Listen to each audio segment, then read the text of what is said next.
I think the really cool question, can Travis Hunter play both ways? Because he's going to do it. All right.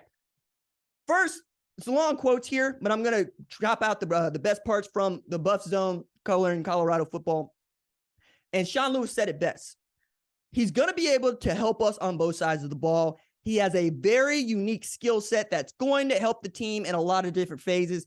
He goes on to say, we're going to get on the field in a very competitive league with really elite defensive backs. And when he comes across a DB as a wide receiver, particularly where talent is equal, well, how are you going to win? I love this because Sean Lewis has said his offense is equal to having to ride a bicycle downhill on a volcano that is exploding, which is another way of saying you can't worry about the fire and the lava going on. You got to know that bicycle without looking down. You got to be able to navigate without looking down. You have to be able to problem solve on the fly, which means that they are going to have to see a defense and they're going to have to be able to see it the way Shedeur sees it, and they're going to have to go at warp speed.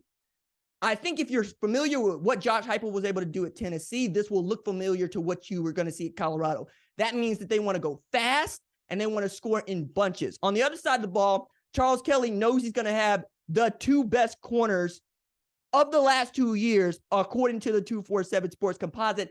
And even he is saying Travis Hunter is going to go both ways. All right. Here's Kelly.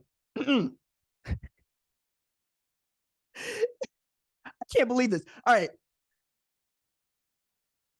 Charles Kelly said with a straight face that Travis Hunter reminds him a lot of Devontae Smith, who, quote, was probably one of our better corners. Hold up. Charles Kelly, who coached DBs at Alabama, casually says the Heisman Trophy winner at wide receiver was one of our best corners at Alabama, which says to me we were robbed of Devontae Smith going both ways. I'm saying, like, you seen that dude out there. You see what he's doing with Philly. Like, it's not new to him. The Slim Reaper over there getting it done. But the idea that you are just casually mentioning that, and then you look at Travis Hunter and you say he's special, quote is, guys can play both positions, especially when you're wired the right way. And Travis is definitely wired that way. I mean, look, I'm all in on Travis Hunter going both ways. First, because he can do it. Second, because it's so rare, all right? It's exceedingly rare to have a player that has Travis Hunter's ability, who coaches trust enough to play him on both sides of the ball, which leads me to our list for this show, which are who are the top 5 players of the last 50 years to play both ways. Last 50 years for me is since integration, because it becomes a different football game, different sport, based going back to the 70s. And also it allows me to tell all you folks that are well, actually, yeah, we know Jim Thorpe exists. I'm from Oklahoma. How do I not know Jim Thorpe exists? You know what I'm saying? We know, we get it. There are other guys, Dick Butkus, we're just not going to talk about, okay? Last 50 years, different sport. That's all. It's a different sport. But even if you want to go back the last 50 years, you really got to start in the 1990s. You really can't even start in the 70s or 80s, because quiet as it's kept, Prime didn't play both ways at Florida State. That didn't happen until he became a pro. That dude, just ridiculous, just stupid. All right.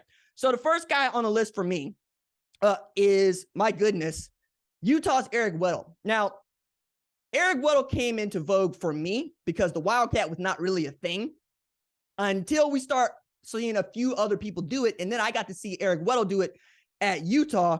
And one of the things that I thought was more interesting about this is that it wasn't Urban Meyer that made that thing really go. It was Kyle Whittingham, which is another way of saying Kyle Whittingham don't need no quarterback. He don't need no quarterback. He'll take the best safety out there and he'll put him over there and have him rushing the ball. By the way, Eric Weddle went into retirement, came out of retirement, won a Super Bowl, went back to retirement. Stupid. Just stupid. All right. Next guy on the list for me, it's got to be Iowa State's Joel Lanning, who is of your time and of mine. It's a man who played quarterback and then played linebacker. Holy smokes. I mean, it was one thing to know that he could take off and run as he did, and certainly was able to make life hard for anybody that wanted to play against Iowa State. It's something else entirely to see that dude at Mike having like 114 tackles. I mean, that he's still, I believe, a grad assistant at Iowa State right now. And you just didn't see a player like that. And it was also the first time that I'd seen Matt Campbell say, okay, what do we got here? Cool. I got a quarterback that will hit people. I got a quarterback that will run. What if we played him at Mike, which is something that you do in high school or middle school or Pee-wee? You don't do that in the Big 12, and yet they did because Joe Lanning was just that much of a beast. Another beast, number 3 on the list for me, Ohio State's Chris Gamble. Yeah, y'all thought I was going to let that slide, huh, Buckeye fans? Now, I know that Chris Gamble played 1 million snaps. That dude was playing both ways in the early aughts, all right? Like, I mean, just stupid. So Gamble had like 7 interceptions in 02, right? And I want to say like 3 touchdown passes. But like number 7, you just saw him everywhere. Again, back to the single digits and that meaning something with Prime talking about you want 1. This dude wearing 7 and you knew what it was. And then he got to Carolina and didn't really drop off. I mean, I had so much fun watching Chris Gamble play that I was frequently having to remind myself that he didn't do as much as I thought he did, though he seemed to be on every single team, special teams, offense, and defense at Ohio State. Number 2 on the list, Champ Bailey at Georgia. All right. Some of y'all are just too young to know this because I come up when Champ Bailey was a Bronco, when it was, you are just not throwing to his side. But this dude could do anything he wanted on a football field and did. He wanted to play wideout. He went to go play wideout. He wanted to play quarterback. He went to go play quarterback. Champ had 1,800 yards rushing as a high school senior.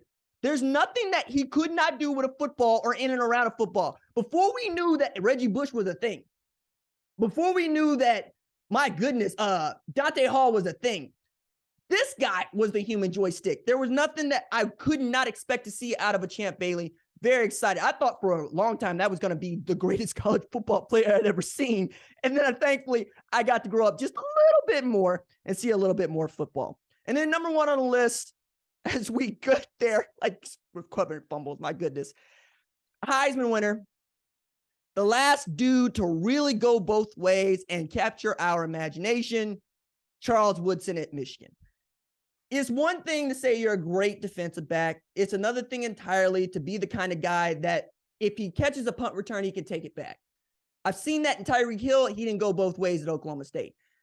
The thing about Charles Woodson that really separated him is he won what is traditionally a quarterback award, what is traditionally a running back award, by doing stuff like this on the screen where he's going up with one hand to moss people. Like, that's not a pass that's meant for him, and he's still going to get it. I don't know that we're ever going to see another defensive back with Charles Woodson's ability, especially playing big-time football. But if we are going to, I think that dude's in Boulder, Colorado right now. Not just because he has the talent to, but because his coaches believe in him enough to give him the snaps and the opportunity. And all you got to do is go check out the Celebration Bowl in 2022 to ask yourself what kind of a wide receiver Travis Hunter is. And you'll see when it's time to go get your money, when it is ding, ding, school is in, and you need to go get it, Shedeur Sanders threw it up to him.